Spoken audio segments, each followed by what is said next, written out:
السلام عليكم. ايه الاخبار؟ اهلا بيكم في حلقه جديده من قناه لا روبوتك. احنا عايزين نطلع القناه نشوف اللي التصوير دلوقتي. ايه دلوقتي؟ دلوقتي مفيش وقت، طب يلا. مين اصلا، شريف ولا مدحت؟ مدحت. لا لا لا لا لا لا, لا طب مش اسمعني هشتغل. بس، اسمعني مش هتبوظ هشتغل. الحلقه. لا لا لا اسمعني لا فكك هقول بقى لك. طب كده مش هشتغل. لا ايه، ما هم اللي بلغوني بده. انا اللي بقول ايه اللي يتعمل وايه اللي ما يتعملش. طب ايه اللي يرضيك طيب؟ اللي يرضيني يا تخلي شريف في الاول ومدحت تديله حسابه وتمشيه، يا تخلي مدحت في اخر الحلقه ترميه في اخر خلاص الحلقه. ماشي، عشان الحلقه غير كده مش خلاص هشتغل. انا هتصرف خلاص. ماشي لو كده هطلع.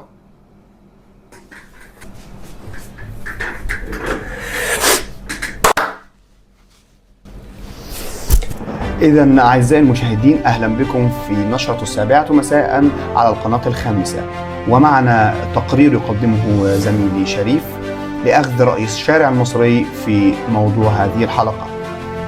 زميلي شريف، هل تسمعني؟ فعلا احنا وصلنا لاكتر مكان ممكن نلاقي فيه اجابات للموضوع بتاع الحلقه بتاعتنا النهارده. واحنا دلوقتي هنحاول ان احنا نلاقي يعني اكبر عدد من الناس ان احنا نسالهم في موضوع الحلقه بتاعتنا، وان شاء الله الناس تتبسط. ايه اكتر منصه على السوشيال ميديا او بلاتفورم بتستخدمها في يومك؟ اكتر حاجه يعتبر تيك توك يعني. انستجرام، تيك توك، يوتيوب. طب والتيك توك مثلا؟ والتيك توك برضه. الانستجرام. تيك توك. اشمعنى بقى؟ فيديوهات قصيره. هو بيستهلك وقتي بشكل كبير قوي.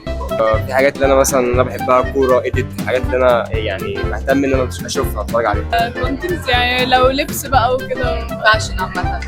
طول الوقت تيك توك. تحسه بيسحلك يعني. طب هل في بلوجرز معينين او في كونتنت كريتورز معينين بتحبهم؟ بحب الدحيح بس ده على يوتيوب يعني. بحب أمير عبد العزيز. في يعني واحد اسمه حاجه جميل لو تعرفوا، بتاع كوره كده بينزل. مره اللعيبه؟ اللي هو ايوه فكرت انك انت تستخدم التيك توك في اي حاجه ليك انت شخصيا تشهرك او انزل مثلا او تنزل عليه كونتنت او تفتح. ما بحبش دي الحاجات. مش ضد انت الفكره دي بالظبط. اكتر حاجه اللي انا بفكر فيها بعدين في المستقبل ان انا اسوق الحاجه اللي هي بتاعتي انا. اوريدي عندي براند. انستجرام وكده كنت بصور صور، مثلا كنت عاملة اكونت اللي هو بنزل عليه صور يعني، مش اللي هو بقى عاملة بلاتفورم بنزل عليه فيديوهات او حاجة. قدمت بقى طبعا السوشيال ميديا في اظهار البراند ده في الاول.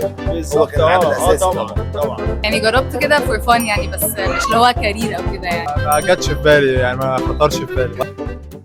كده اقدر اقول لكم اهلا بيكم في حلقه جديده على قناه روبوبيكيا، القناه اللي ما بنفهمش فيها في اي حاجه بس بنتكلم في كل حاجه. وطبعا النهارده هنتكلم زي ما انتم شفتوا من الانترو والثمنيل وعنوان الحلقه، نتكلم عن السوشيال ميديا. بس خلينا قبل ما نتكلم نحط بقى كده ايه الحلقه في كونتكست معين. ليه انا اخترت الحلقه تكون في سياق محدد قوي؟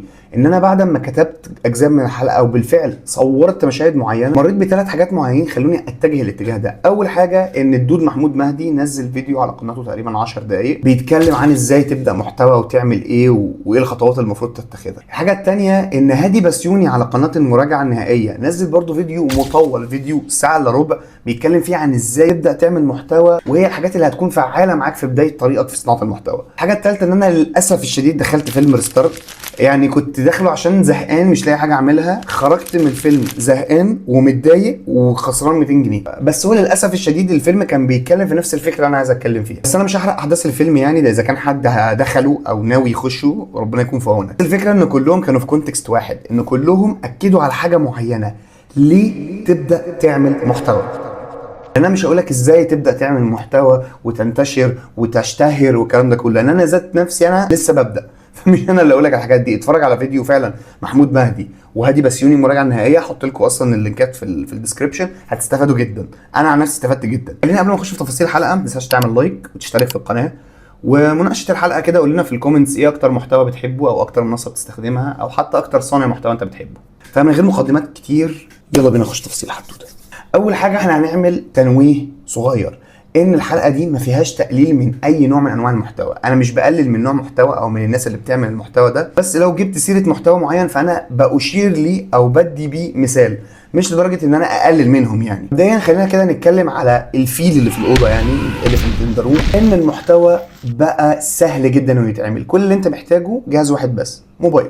عن طريق الجهاز ده انت هتصور وتسجل وتمنتج وتنزل وتتابع المحتوى اللي انت هتنزله كمان من خلال جهاز واحد. مش محتاج حتى لابتوب، مش محتاج كاميرا، مش محتاج اي حاجه. وكمان طرق المونتاج او ابلكيشنز اللي بتعمل عن طريقها اديت بقت سهله، بقت سهله اي حد يتعلمها، بقت سهله اي حد يتعامل عليها. حتى الاكويبمنت اللي ممكن تكمل بيها السيت اب بتاعك زي مايك مثلا، حتى الاضاءه بقى فيه رينج لايت، ايا كان الكماليات اللي انت محتاجها بقت سهله ومتوفره. سهوله التعامل معاها كمان عاليه، سهل جدا اي حد يتعامل معاه. وده اللي بيخلي صناعه المحتوى سهله بس خطورته في سهولته، لان انت دلوقتي بقى الموضوع سهل قوي ان في 10,000 واحد يسمعوك او يشوفوك او يسمعوا رايك.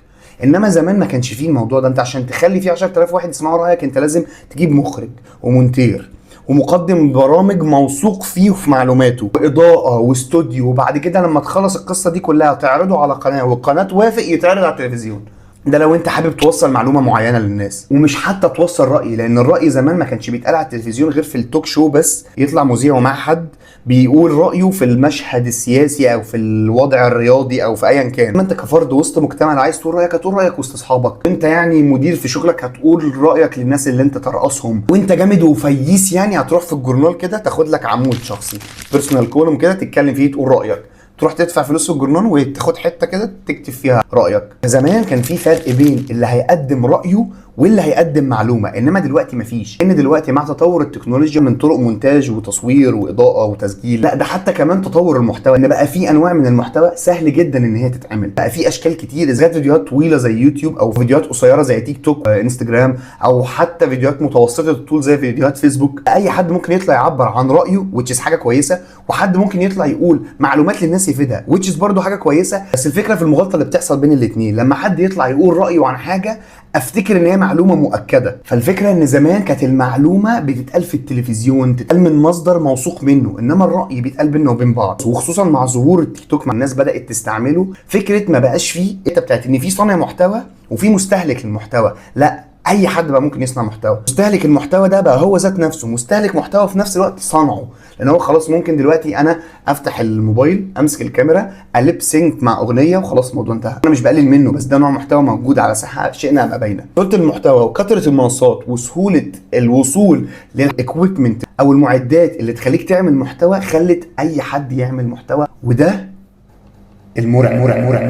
يعني انت زمان عشان تاخد خبر معين انت بتفتح التلفزيون بتلاقي واحد قاعد لك ببدله كده وشه حازم وبيقول الخبر اللي انت عايز تسمعه ايا كان الخبر ده ايه. يعني حتى لو تايلور سويفت سابت صاحبها زي كل سنه يعني هيطلع هيقولوا قد صرحت الفنانه الامريكيه تايلور سويفت انها قد، هيتكلم بالنبره دي. انما دلوقتي انت لو عايز تعرف خبر زي ده تفتح التيك توك هتلاقي واحده بتعمل ضوافرها شفت تايلور سويفت عملت ايه ما تعرفش تعالى، هتلاقي الحاجات دي. ممكن بقى وانا بكلمك عن ده اقول لك رايي في العلاقه تفتكر ان ده فعلا حاصل في العلاقه. انا في الفيديو ده مش بدعو ان الناس ما تعملش محتوى، لا بالعكس انا بدعو ان كل الناس تعمل محتوى، لان لو المحتوى مش بالسهوله دي ما كنتش انا نفسي بدات. تسهيل المحتوى ده خلى في افكار جديده تطلع وخلت في ناس عندها كلام عايزه تقوله ويطلع. بس السؤال اللي انت لازم تجاوب عليه، عندك ايه تقدمه للناس؟ عندك فكره عايز تتكلم فيها؟ عندك حاجه عايز تقولها؟ بلاش حاجه عايز تقولها، عندك حاجه عايز توريها للناس؟ مش مهم المحتوى ايه، مش لازم تطلع تقول انا المهاتما غاندي ساعظ الناس وتعالوا معي لطريق الخلود، لا مش لازم.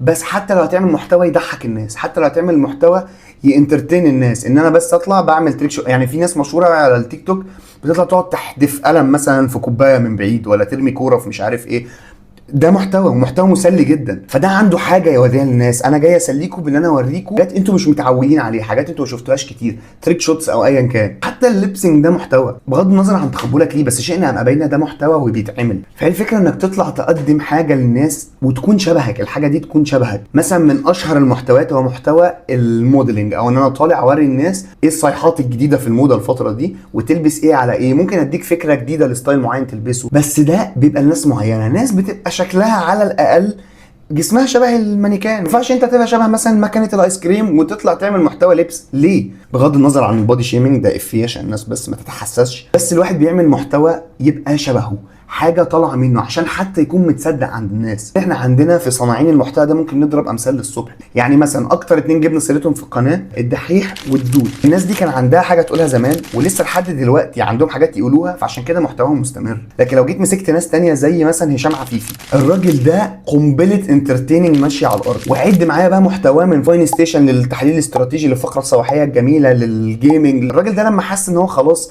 قدم اللي يقدر يقدمه بطل شويه ورجع تاني ويبطل ويرجع يعمل فيديو في السنه.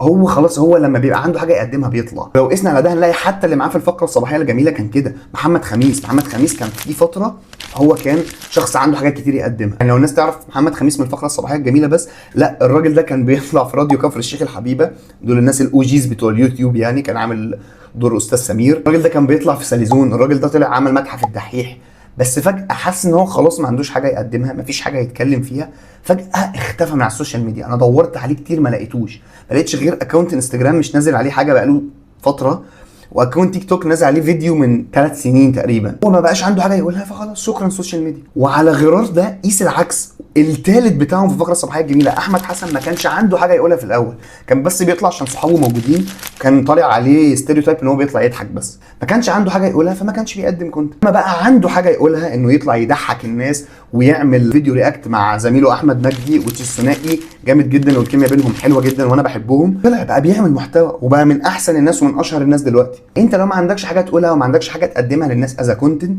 ما تقدمش، لان دلوقتي خلاص الكونتنت بقى سلعه، احنا دلوقتي بنستهلك الكونتنت. فطبعا كاي سلعه في الدنيا الناس بتفكر ازاي تطلع مصلحه منها. بقت الشهره والفيوز واللايكس هي الغايه، ما بقتش نتيجه. بقت الناس عشان عايزه فيوز ولايكس وريتش بقت تعمل ايا كان المحتوى ايه، تعمل الترند وخلاص، مش العكس. مش ان انا عندي حاجه اقولها للناس فلما طلعت الناس عجبها ده بقى عندي لايكس وفيوز وريتش والكلام ده كله.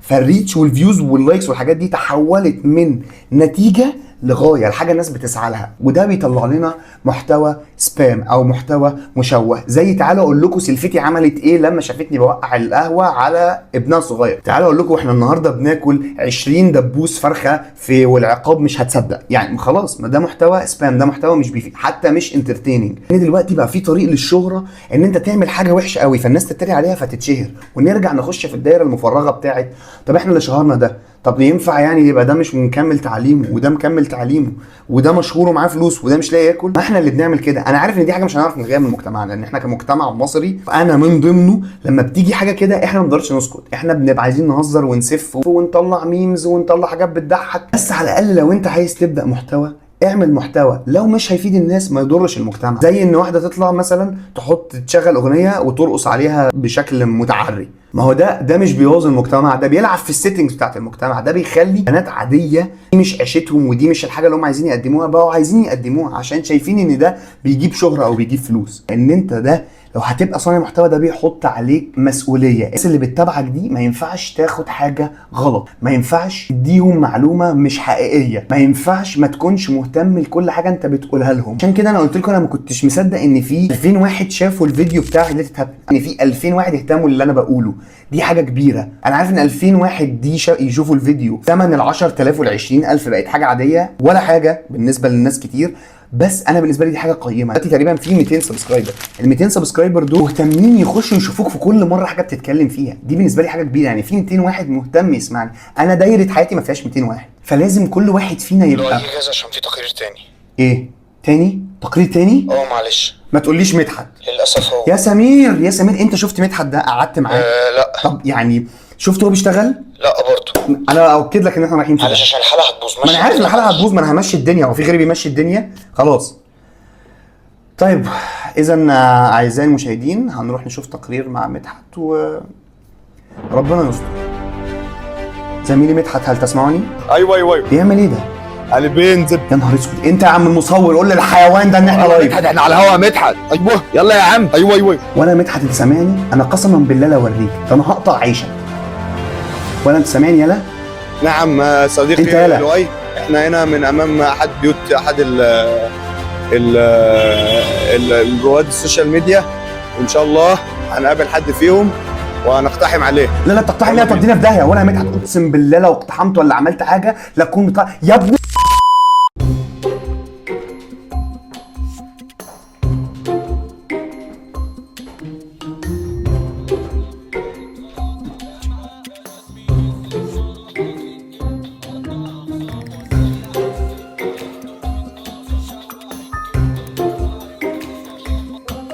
انت مين؟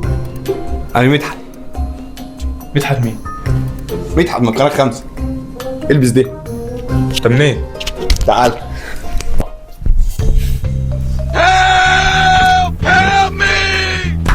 ازيك يا سالم؟ كويس، اخبارك ايه؟ الحمد لله.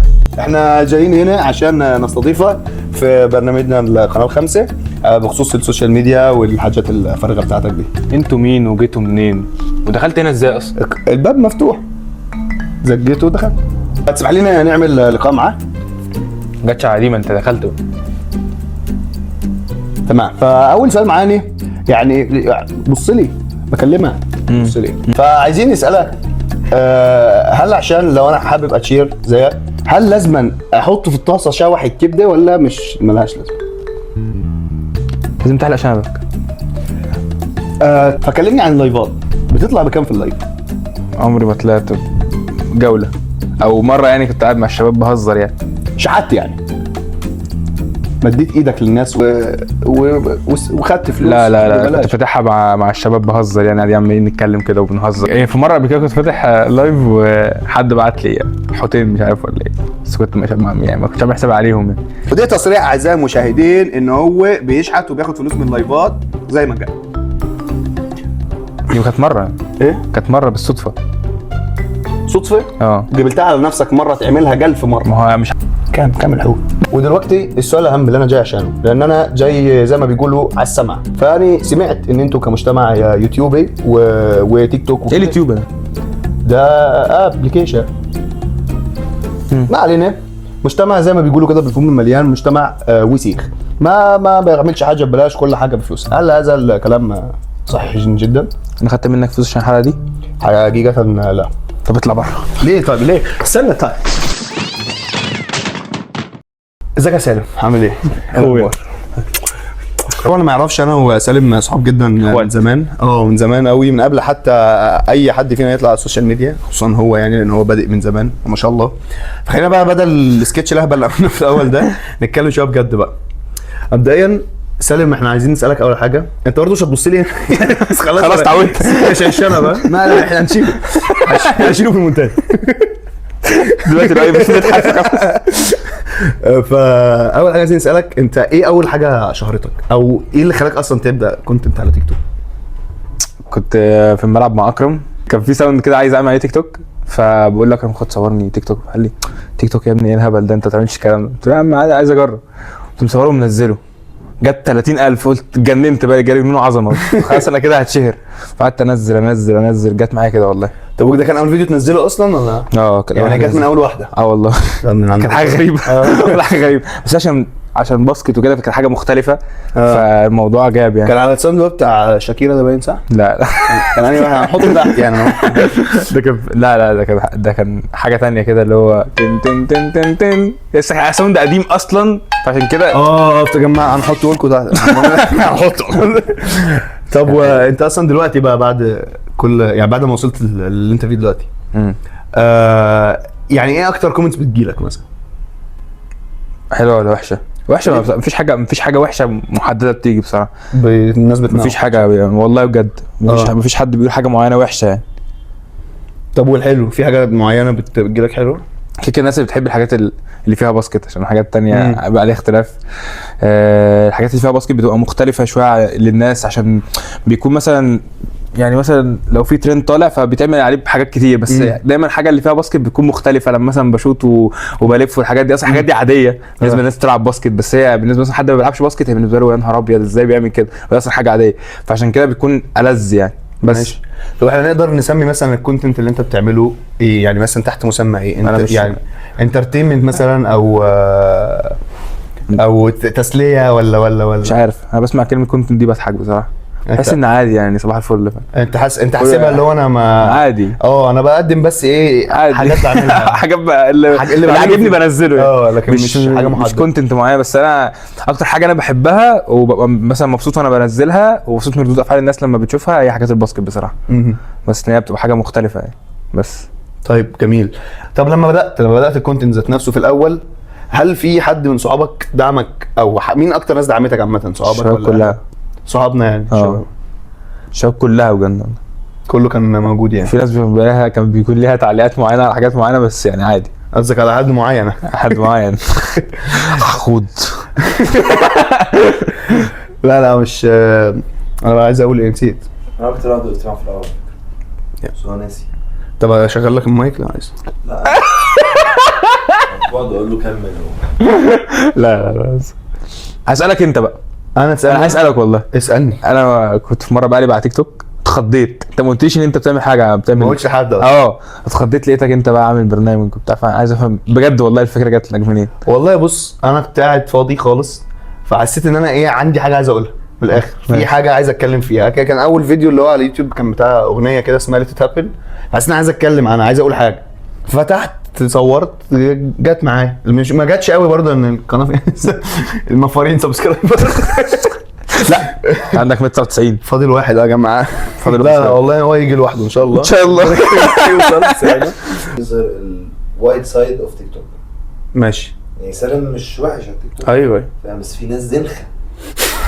فلازم يوصل بقى إنه مش كله كده. ماشي. ما يبقاش هو اللي بيعمل معاك الفضفاضه. ماشي. هو كان سؤال مش هحط كل ده اصلا. يعني حسيتك فضفاضه. بس اللي داخل عندك القناه داخل عندك يعني.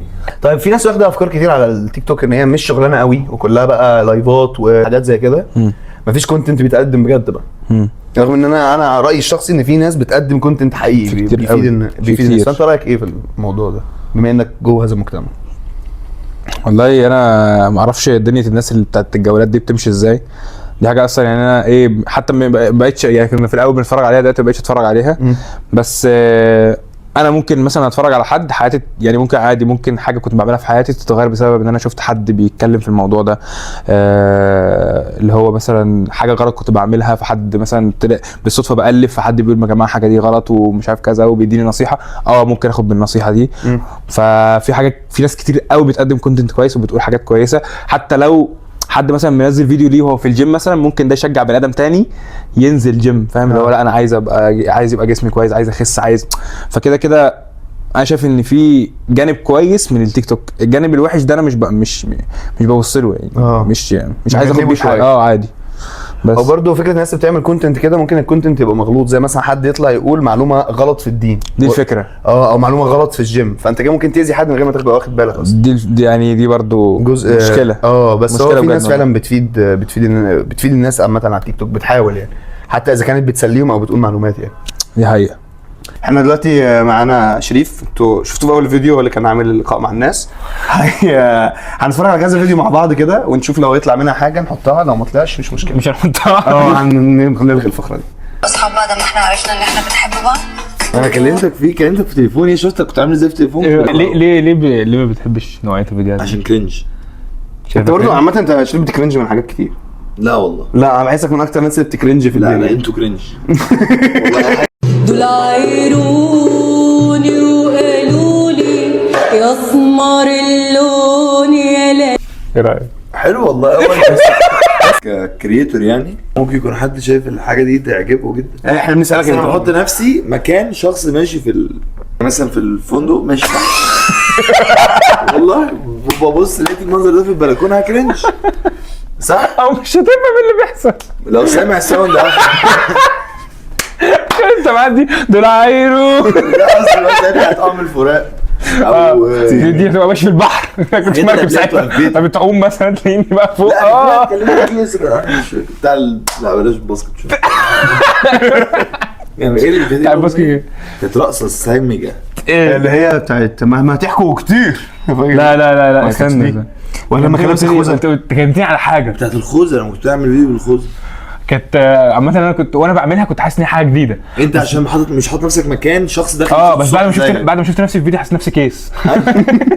ده قصدي يعني مش فاهم الفكره منها، بس هي فعلا الشوطه بالخوذه كانت اصعب، فكنت عايز اعمل فيديو. تحدي ليك. هو تحدي. لما بصيت بقى في الفيديو لقيته سبته بصراحه عشان جابر. طب يا جدعان ممكن بجد. لا ده وحش قوي.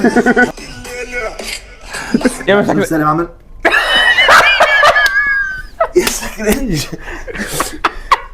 لسه هاكل والله بجد فيديو يعني اكنه مسدس. انت لازم اي سلاح تلعب كوره. اي حاجه ماسك اي حاجه عندها كده. ودي كانت حلقتنا النهارده. اتمنى الحلقه تكون عجبتكم وتكون حلقه خفيفه يعني عليكم. طبعا اسفين على عدم مراعاه الراكور، لانه هتلاقوني شويه دقني طويله، شويه دقني مش موجوده محلوقه، شويه شنب، شويه شعري مش عارف عامل ازاي، لان الفيديو ده اتصور على مدار فتره طويله شويه، فما قدرناش نحافظ على الراكور قوي. وبرده ممكن ما تقفلوش الفيديو عشان في الاخر كده حاطين بلوبرز كده اللقطات اللي ضحكنا فيها يعني، فممكن تعجبكم. وسلام.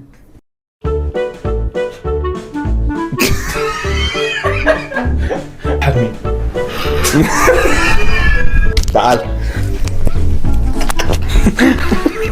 احنا جايين هنا عشان نستضيفك. حبيتش واموتش اديتني اداء اردني فاديت اردني. يا جيت ودخل. تمام تمام. اتشهر زيك. هل لازم احطه في الطاسه اشوح؟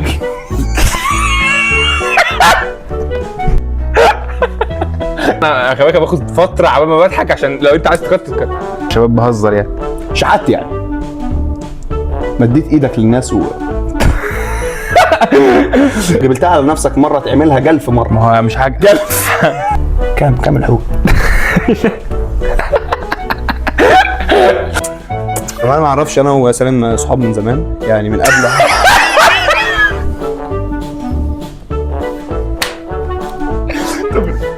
ليه طيب ليه؟ استنى طيب. استنى